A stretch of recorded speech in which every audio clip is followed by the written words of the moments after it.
Well, 3 years ago today, Russia invaded Ukraine. Yeah, It's a conflict that's had a huge impact on everyone, really, the entire world. absolutely. But today, we're not focusing on the war itself. Okay. Instead, we're going to do a deep dive into something that happened on this very anniversary. Mm, Pretty surprising. really? An attack on the Russian consulate in Marseille, France. Wow. Yeah, so we've got news reports from a bunch of different sources, the Associated Press, Okay. Fox News, and the Jerusalem Post. Mm. Each one's giving us a slightly different perspective I see. on what went down. Okay, so what's the plan? Well, our mission today is to unpack this whole incident, Uh-huh. figure out the possible motives, what it all means, Right. Especially with the global situation being so tense right now. Yeah, no, the timing is certainly key here. Right. February 24th is already a significant date. Yeah. And for this attack to happen on the 3rd anniversary of the invasion, Yeah. it definitely feels like a statement. Absolutely. Like someone wanted to make a statement. Totally. So, Yeah. let's set the scene. Okay? Early morning in Marseille, Uh-huh. February 24th, 2025. Okay. Someone throws 2 incendiary devices at the Russian consulate. At the consulate? Yeah, one explodes. Oh, wow. The other one doesn't. Okay. Thankfully, nobody was hurt. That's good. But can you imagine Yeah. the chaos oh, of the scene? Yeah, and it's interesting how Yeah. the initial reports about the devices, Yeah. they kind of added to the confusion. Uh-huh. French police, Yeah. they first thought they were Molotov cocktails. Right, which Which you might expect. you expect, yeah. Yeah, in these situations. Yeah, But then they backtracked. they did. Yeah, saying something wasn't quite right about them. Yeah, that's what caught my eye, too. Yeah. Why the initial misidentification? Uh-huh. Could they have been something more sophisticated Right, than your average Molotov? right. And to make things even more intriguing, Oh, there's more? there's a stolen car found nearby.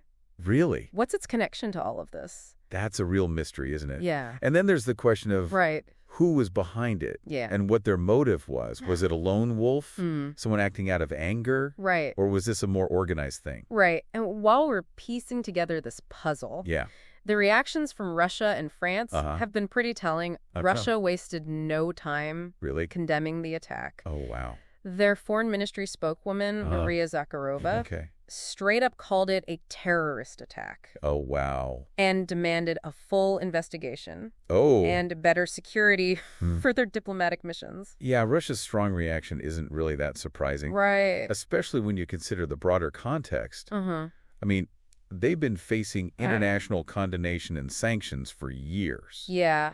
because of their actions in Ukraine. Yeah. This attack plays right into their narrative Uh-huh. of being unfairly targeted. Yeah, I was kind of wondering if you'd touch on that. It's like this attack gives them more ammunition Mm-hmm. to push their narrative on Yeah. the global stage. Yeah. And then there's France's reaction, which Yeah. has been much more restrained, wouldn't you say? Yeah, I think But so. they're focused on the investigation. Yeah. But they're being very careful about what information they release. Yeah, definitely a sense of cautious diplomacy there Yeah. from France, almost like they're Right. trying to de-escalate things, Mm-hmm. which is understandable, Right. given the already tense relationship Right. with Russia. And this is where a crucial detail from our sources comes in. Okay. The Russian consul general, Uh-huh. Stanislav Varansky, actually confirmed to the local newspaper, Oh, wow. La Marseillaise, Okay. that the explosion happened inside the embassy. Inside. Yeah, this is huge. Wow. This completely changes our understanding of the event, Yeah. raises a bunch of new questions. Yeah, it certainly does. Right. If the explosion originated from inside the consulate, Uh-huh. it could suggest an entirely different scenario Yeah. than what we initially thought. Right. It raises questions about security Yeah. at the consulate, Right. the nature of the device, Uh-huh. and even the motives behind the attack. Right. Was this sabotage? Mm. Was there someone inside Right. who was involved? Now, I'm glad you brought that up because Yeah. initially I was thinking this Yeah. was more about symbolism, Mm. making a statement Right. on the anniversary of the Right. war. Yeah. But now, with this new info, Yeah. it feels like we're dealing with something much more complex Right, yeah. than we initially thought. Absolutely. It's a real head scratcher, isn't it? Yeah. This detail about the explosion Yeah. coming from inside, Yeah. it really throws a wrench into things. It does. And it makes me think back to those initial reports about the devices. Right. If they weren't Molotovs, Yeah. what were they? Right. The sources didn't give us much detail. Right. I'm curious about Yeah. what kind of incendiary devices could cause an explosion like that, Yeah. especially from inside the building. Well, Yeah. it's tough to say Yeah. without more information from Right. investigation. Uh-huh. But just to give you some context, Okay. incendiary devices, Yeah. they can range from simple things like Molotovs, Right. which are basically bottles filled with flammable liquid Okay. to more complex devices Yeah. using chemicals Hmm. or even explosives. Really? Yeah, the fact that the police initially misidentified them Yeah. suggests they weren't dealing with something totally obvious. Right. That makes sense. Yeah, No. so, Considering this attack happened on the anniversary of the war, right. and in a country where there have been a lot of protests Yeah. against Russia's actions, Uh-huh.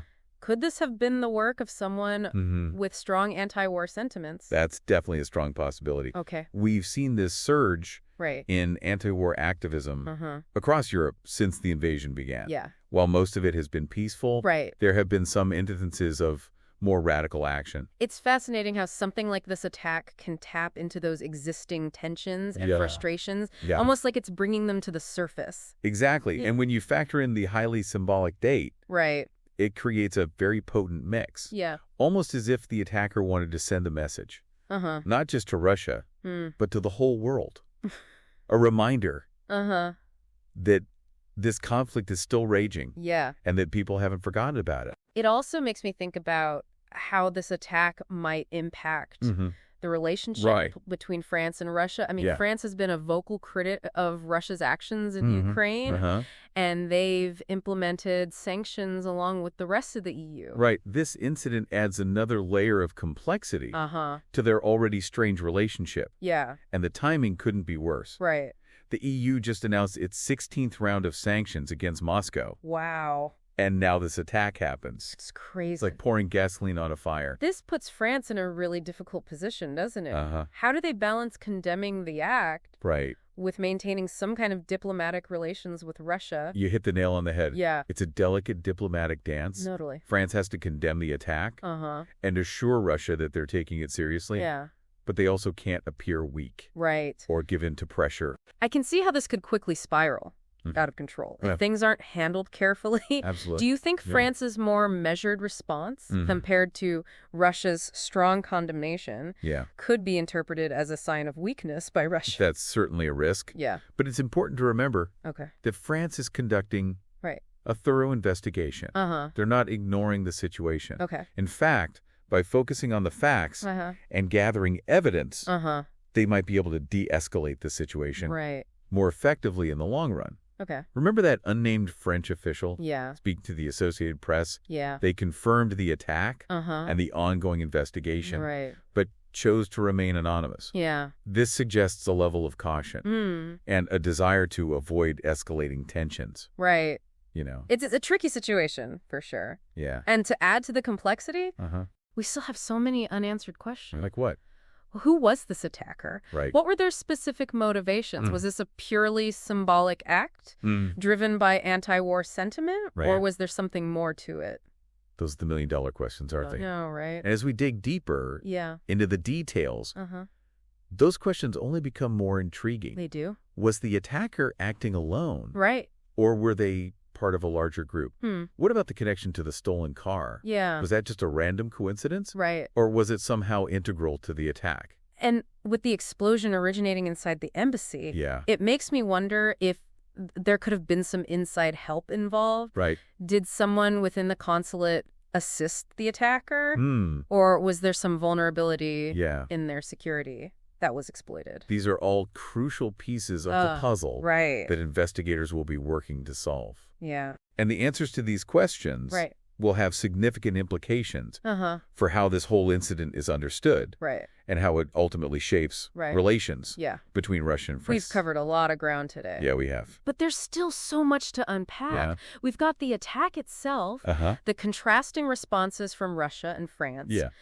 the mystery surrounding the motive, and Yeah. the potential Yeah. for heightened international tensions. Mm-hmm. What's really striking me is how this incident, while seemingly isolated, Yeah.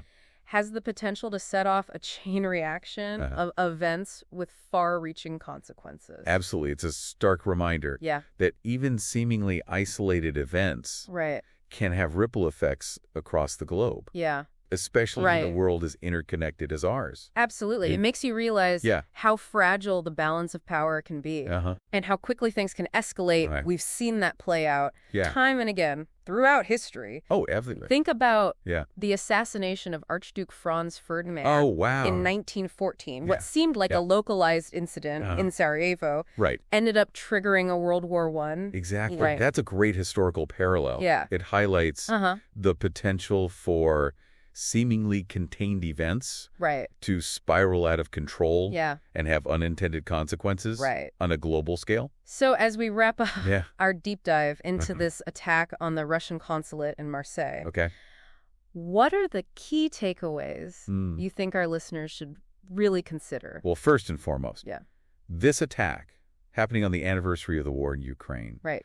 underscores the deep-seated emotions Uh-huh. and tensions surrounding this conflict. Yeah. Even 3 years on, Yeah.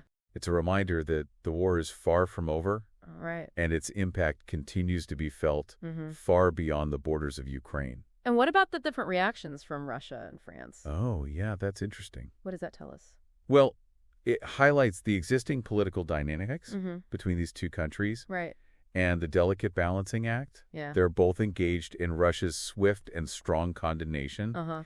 is consistent with their narrative Right. of being under siege from the West, Yeah. while France's more cautious response Mm-hmm. suggests a desire Uh-huh. to avoid further escalation, Right. but also underscores the complexity of their relationship with Russia. Right. And we can't forget about Yep. the ongoing mystery Right, surrounding the motive right, and the unanswered questions about the attacker. yeah, The incendiary devices. Right. And the stolen car. Each of these elements Right. adds another layer of intrigue. It does. This already complex situation. It's like a puzzle Uh-huh. where we have some of the pieces, Right. but are still missing Yeah. the crucial Yeah, ones. crucial ones. That would allow us to see the complete picture. Exactly. And that missing piece might very well be found Yeah. in the details of the explosion originating from inside the embassy. Right. It's a game changer, really. Absolutely. It shifts our whole understanding Yeah. of the event Uh-huh.